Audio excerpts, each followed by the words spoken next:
Art with Mr. Posey.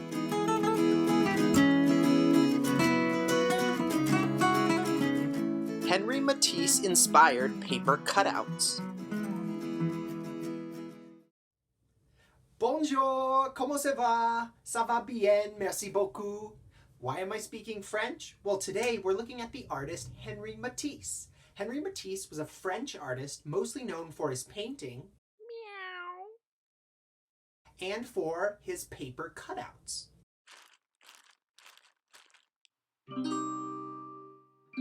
Late in his life, when Henry Matisse couldn't paint anymore, he switched over to making art by cutting out shapes and gluing them to a background. He was one of the first artists to do art in this way.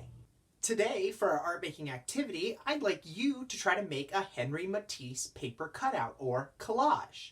You can use any kinds of paper you have all around the house. Some of us have lots of pattern paper or colored paper, but some of us might just have white paper or even magazine pages, so you can use pretty much anything that is okay to cut a shape out of and glue it to a background. Let's look at how I would make a Henry Matisse paper cutout or collage. So I have my white paper, my scissors, and my glue. I could use a glue bottle instead of a glue stick if that's what I have. I could also do a different color of background paper if I want to use something different.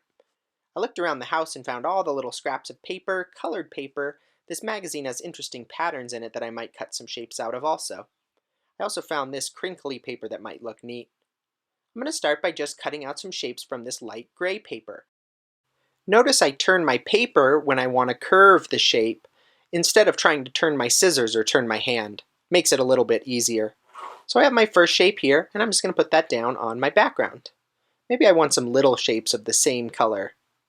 I have this long strip of fancy pattern paper, and I want to do a squiggly cut. Back and forth, all the way down. And then I think I'll use these as sort of a little frame. One here on the top, and then one here on the bottom.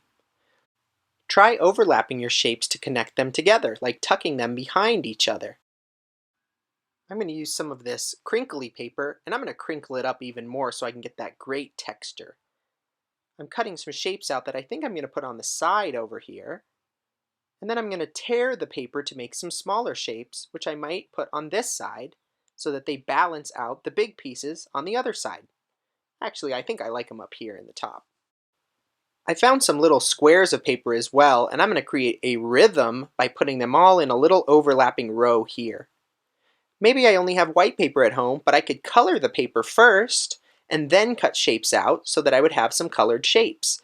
My coloring could be solid or a stripes pattern like on the bottom here, and then I'll just use this and cut out a couple little shapes that have my color or my pattern that I drew. I'm liking this piece so far. It has a good balance to it. I'm trying to make sure not too many things are all on one side and that everything fits right in its own little place. We can adjust things just a little bit here, but I think I am ready to glue. So I'm going to take my glue stick and I'm going to put enough glue on the back of each piece to hold it down. If you're using a bottle of white Elmer's glue, make sure you do the ... not a lot, just like we do in art class. So I'm going to take some time and glue my pieces down here, and if I want one to be overlapped by another piece, I'm going to glue that piece down first and then put the one right over the top of it. I can change my ideas as I go, like I want to move this down and have it be connected to my large gray shape. And I think I'm going to put my pink shape on here, kind of looking like an eye of some creature coming up out of the water. I'm going to glue down my little squares and I'm going to tuck it behind my little patterned paper at the bottom and put them in this little rhythm that I set up earlier. I think now I'll glue on my crinkly paper, and it's kind of hard because it's crinkly, but I got enough glue on there. I'm going to put this down on the side. As I was gluing this, I made a different decision from what I planned. I didn't really like it at the bottom anymore, so I wanted to put it on the top to connect to the shape that sits below it. I'm going to actually crinkle this up a little more with my fingers. It ended up looking sort of like a T-Rex over there.